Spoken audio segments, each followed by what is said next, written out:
in one way or another, gabos kita nagkakagibo ning mali bilang tao.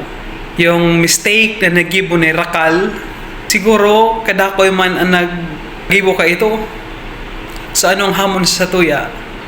Ngunyan na Pasko, be gentle, be charitable, be forgiving sa mga sala ning iba. Sisay kita para mag-condemn.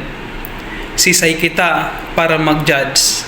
So let us look at the example of Jesus kung paano niya pigtrato yung babae na makasayan na nadakop na nagkakasaya ng adulteryo. Pigtrato siya ni Jesus ng igwa ng gentleness and forgiveness. Be gentle to one another. Ipagpray ta ang nagkamali instead na i-condemn ta and i-judge. Tagabos kita nagkakasala man.